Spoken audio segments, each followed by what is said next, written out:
Hello everyone, how you doing? Oh, it's been a minute. Friends from YouTube and Facebook, glad to see you again.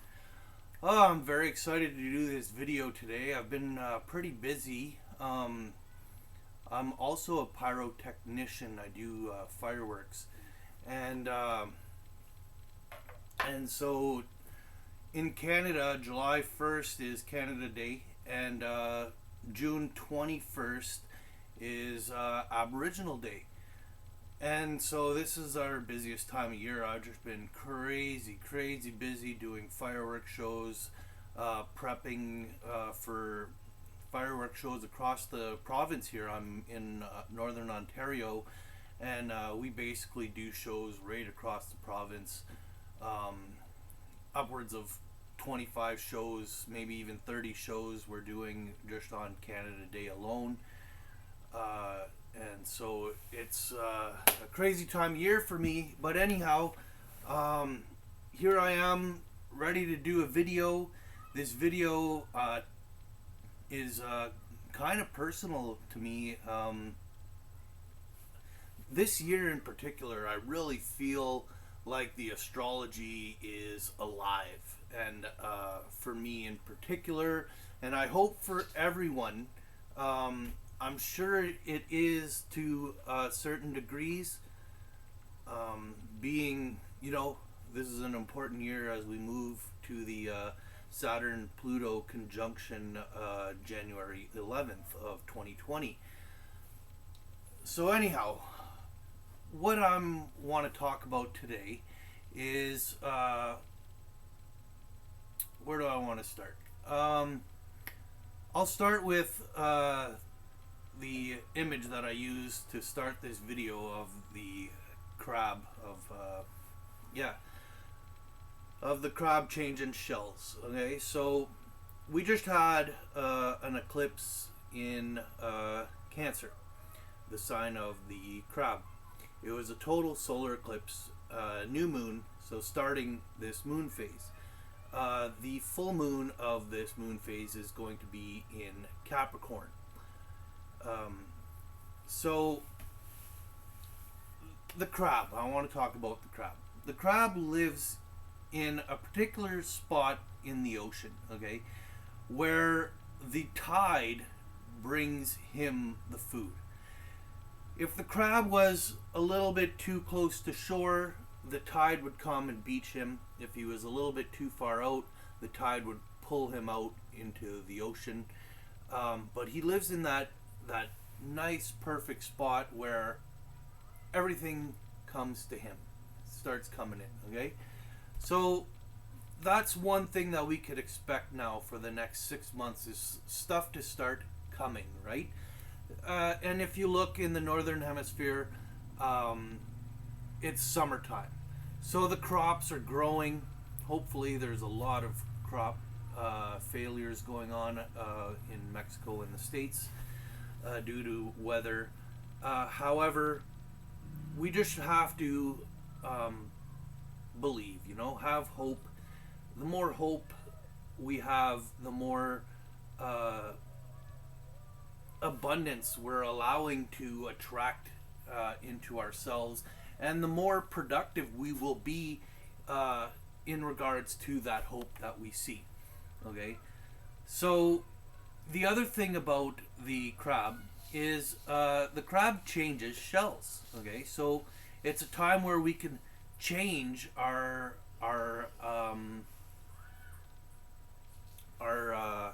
security, because it's home security is basically the energies associated with Cancer. So it's a place where we could change our shell, change who we are in a way. But to change that being who we are, to change shells, we have to go without the shell for a place of vulnerability, a place where we can get hurt or change. Anyhow, so that's where we are right now. and it's eclipse season. So the eclipse seasons are the most powerful times of the year, the bigger energies to follow. Uh, so we're all aware of our lunar cycles. We start with a new moon, it goes to a full moon, and then the moon basically ends for the next new moon phase, right? There's also a larger moon phase that I want to talk about, and that brings us back to the eclipses that we had in January. Okay, we had an eclipse in Capricorn, followed by uh, one in Leo, and that the Leo was the full moon part of it. So the new moon was in Capricorn in January, the new moon eclipse. Now we're coming 6 months later, and in this current moon phase that started in Cancer, the full moon eclipse is in Capricorn. So here we're seeing a 6 month, a year long moon cycle, basically, right? The new moon of that cycle started in January. The full moon of the Capricorn moon cycle that started in January is full in July, and then it'll renew again next January, where we'll get a new moon again in Capricorn, restarting a new cycle, closing this one off. So the first 6 months was about Capricorn, right? And building that foundation, that structure, to now allow it to come in. But now is also a time where we move into that structure that we've been working on, fully. And to move there, we have to put ourselves in a vulnerable spot temporarily. Okay. So yeah, that's a little bit of what I wanted to talk about with the eclipses that are currently happening. But I also wanted to get to something that I feel is super important in this eclipse phase, and that is a fire trine, a grand fire trine that happened post the after the Leo full moon eclipse in January, with involving the post eclipse moon. Now, which chart is it? It is this one here. Okay, and just give me a sec here. Just want to do that. There, so you can see my face as I talk. I'm going to put my glasses on so I can see the screen better and see what I'm looking at, so I can describe it to you guys. Okay, so here we are, January 21st. And so this is just after the eclipse that we had. Now, the eclipse was at 0 degrees Leo. Maybe I'll bring us back a couple hours to that point.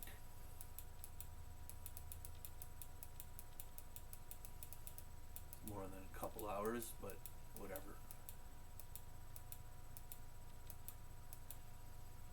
I believe, yeah, it was at the 0 degrees Leo.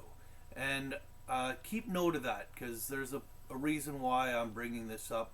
The 0 degrees Leo, where the moon currently is. See on the left of my screen on the chart how when I point at the moon over here, the moon kind of lights up on the chart. It's at 0 degrees Leo. Okay, now let's go back to where I was. It's almost a day later, 20 hours later or so, somewhere in that ballpark. We now have the moon at basically 14 degrees of Leo still. Okay, so we're still in the moon cycle. Okay, it's the post-eclipse moon, anyhow, that was involved in the eclipse, is now involved in this grand fire trine. Okay, right here. And we have Venus and Jupiter, everything's going to be basically in the 13 to 15 degree range. Okay. So we have Venus and Jupiter in Sagittarius. We have Mars in Aries, and we have the Moon in Leo. Okay. So I don't know what you guys were up to then, but I started getting some crazy visions that really carried on right till, I guess, Easter. Then shortly a week after Easter or whatever, we had a new moon, and it was a crazy time for me. I was going through a lot, processing a lot of information. A lot of fears came in shortly after Easter. But we were also approaching the Taurus cycle, where Taurus is about reassessing our values. And then it went into the Gemini cycle, which the axis was the full moon was in Sagittarius then. So what we think versus how we think was going on there, and that was very much so what was going on for me that got activated around Easter. But anyhow, basically what I'm getting at is this fire trine. Okay. So I want you to take note of those degrees and those signs and where the eclipse was at 0 degrees, because now I'm going to bring up the next chart that I want to show, and that is of this month on the 23rd of July. Okay, you see we have this fire trine active again. Okay. And at the same degrees, now we have Mars where the moon was. The moon was at this spot in Leo, and the moon is now where Mars was, and Jupiter has retrograded back to that position. Okay. We see the sun at the degree where that eclipse was in January, and Venus is opposing where we just had. Okay, see down here in this corner, it shows Capricorn, 24 degrees, lunar eclipse on the 16th of July. So this is still that moon cycle. So the post-eclipse moon, Venus is opposing where that eclipse was. Okay. That's pretty important, or pretty cool stuff anyhow.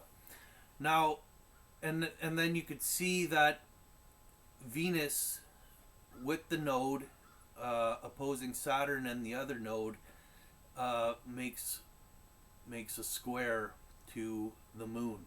So the moon is active in that triangle and this triangle right here, bringing the moon, Venus in. Okay. I'm going to bring you back a couple hours here. Oh, I like to display, not that one, this one, so you guys can see me at the same time that I'm talking. Let's go back a couple hours here. I just want to bring you to here. Okay. So here we have this red line represents the horizon. Okay. We're at 4:39 a.m. Sudbury, Ontario, so Northern Ontario time, where you see Venus, then Mercury, then the Sun. Okay, let's go up an hour. Venus here is known as the morning star because she is rising before the Sun. You will see her in the morning before you see the Sun. So here she gets the term Lucifer, the light bearer, the light bringer. Okay. And we got retrograde Mercury, the messenger, right behind, who's going to meet up with Venus, bringing us a message from the Sun, possibly, or whatnot. anyhow, let's go back to where I was. Okay, now the sun rises, and I was at 9:30. This continues even right till like 11:30 and beyond.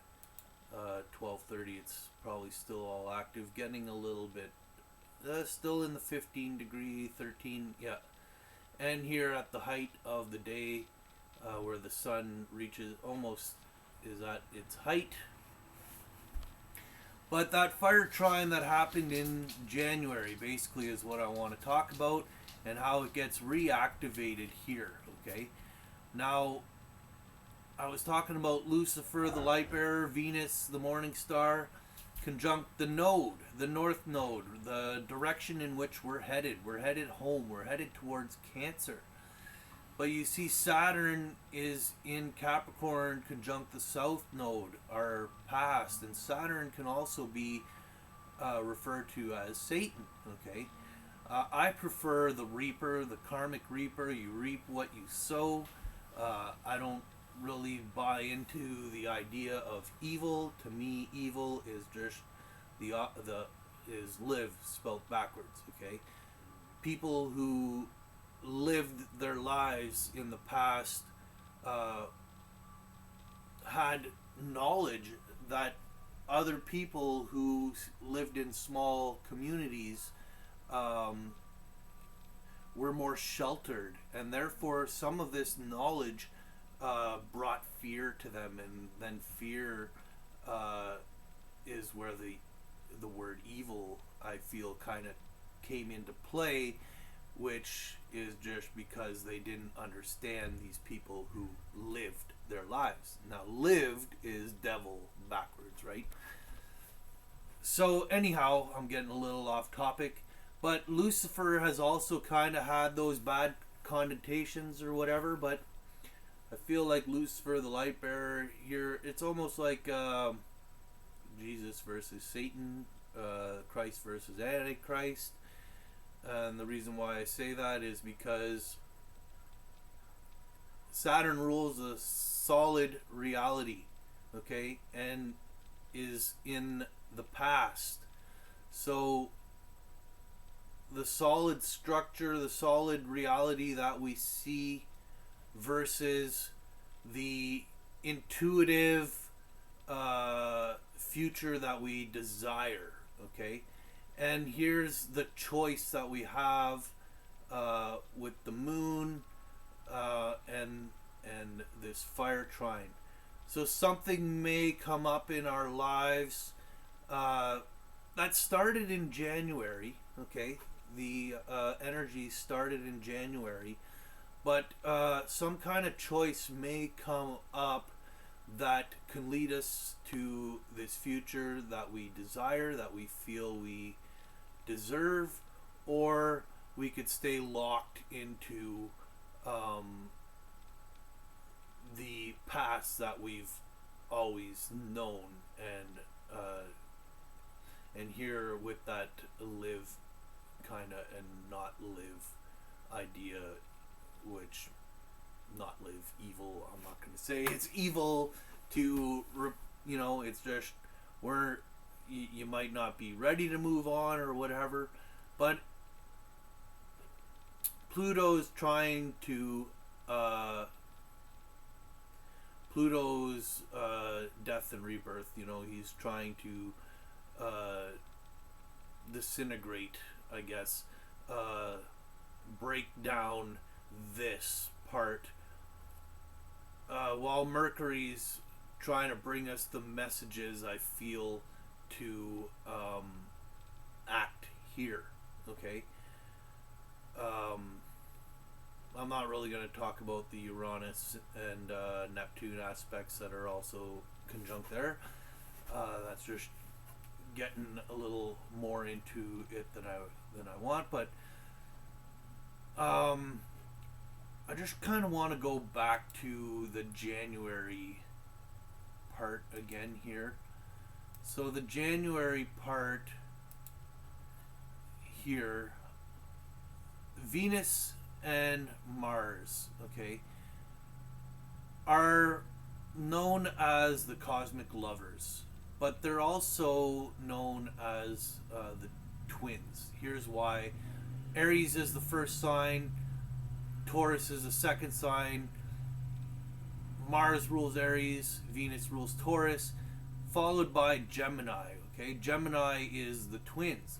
But who are the twins? It's the first two signs. Okay, the duality or whatever of and the balancing of those energies is now the twin association. Okay, and here the twins are both on fire with the moon, our emotions, in the sign of the heart. Okay, Leo, the heart, which is also a fire sign. So our heart is on fire, the twins are on fire. To me, this signified a twin flame activation. Okay, it might not be the same for everyone, but that's how I feel it was here for myself. So yeah, okay, now where do I want to go from here? Let me just see if I see anything that I wanted to add about that. Yeah, you know, so that twin flame activation happened then, the doors are open, the portal, and I feel like it's the portal that's open all year. It started then, and so here's where maybe a choice is, we may be presented with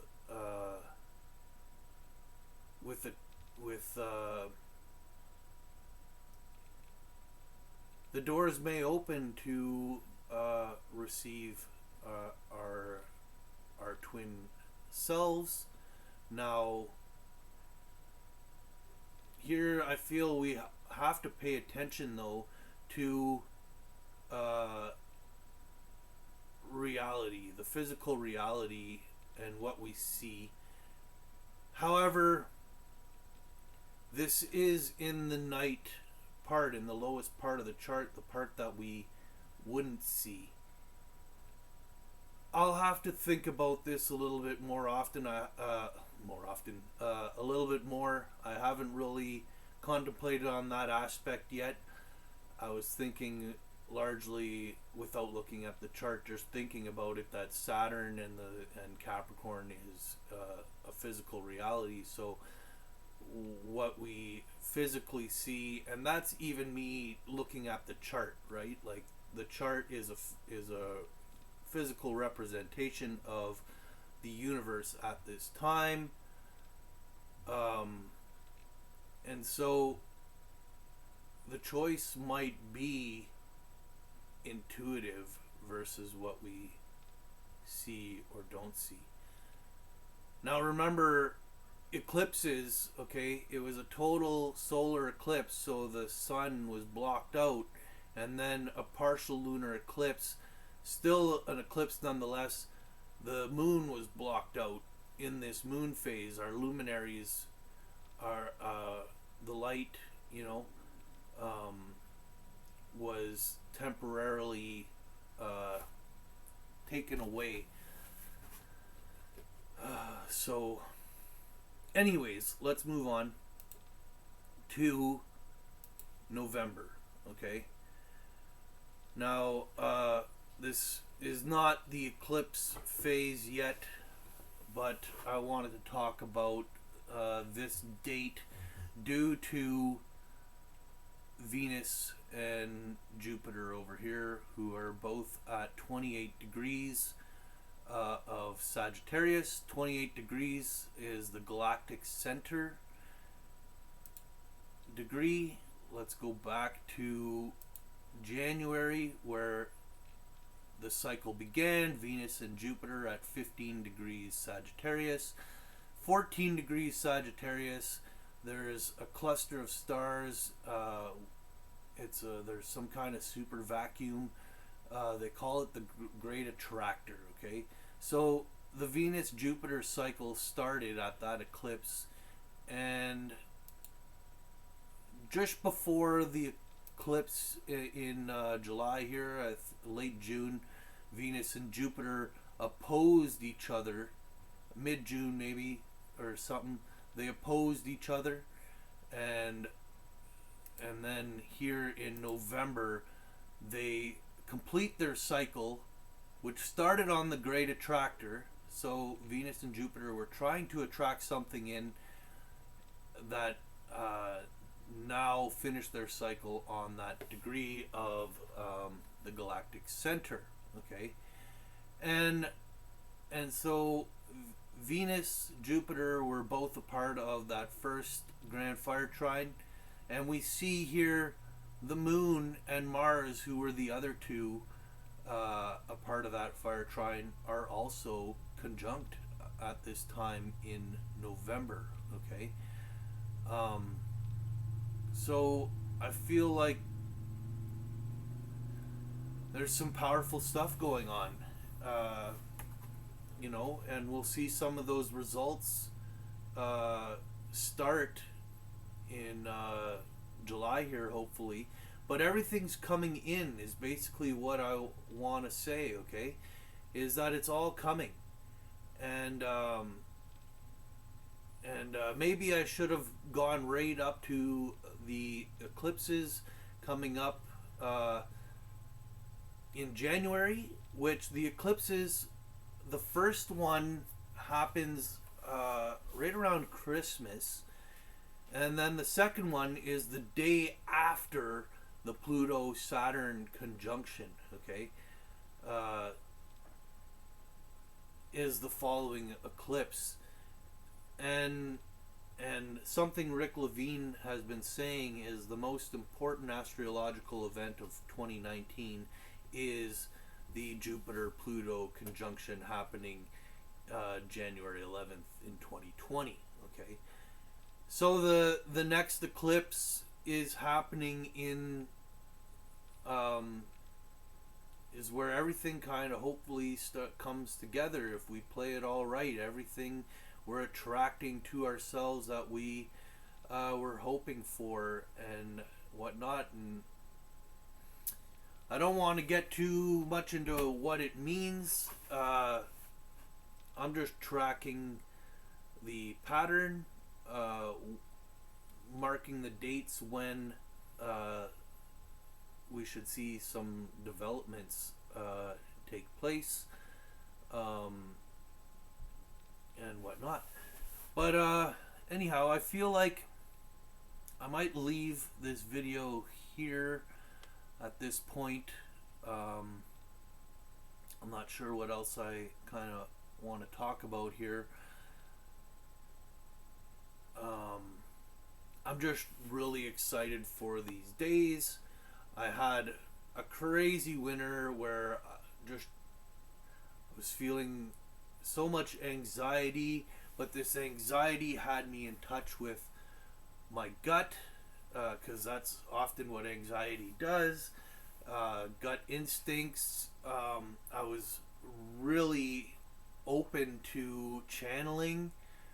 Then shortly after Easter, Uranus kind of transited my Chiron, natal Chiron placement at the same time of the moon cycle being starting on my Mercury placement, which is in the 9th house of my beliefs, and Mercury is my ruling planet. So the moon cycle following Easter I faced a lot of fears, and I had to let a lot of stuff go, and I had to just trust and put faith in that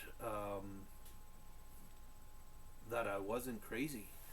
I live alone in the woods. Let me get my face back up here. I live alone in the woods. Winters are isolated for me. They're quiet. I could get really into my head. And I'm kind of glad that everything happened. You know, I feel like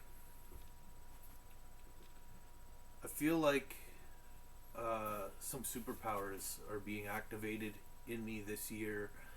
The universe is really trying to show me something great, and I hope that I manage these energies. I hope that it's destined to manifest the best results in the end. Anyhow, this is my video today. I hope you enjoyed it. I hope you're getting something out of it. You know, I hope that even you're paying attention, keeping track of what's going on for yourself during these days, these events, so then you could see when they come back around. You know, like whatever was going on in January, you can now reference it to what's happening here in July, and then hopefully you can get a better picture of and have better ideas on what decisions and what choices to make here and in July and in November, because you know 2020, to me 2020 has always been about perfect vision, and 2019 here is one gigantic eye exam. Okay, so yeah, that's my video, and hope you guys enjoyed. Talk to you guys again soon. See you later.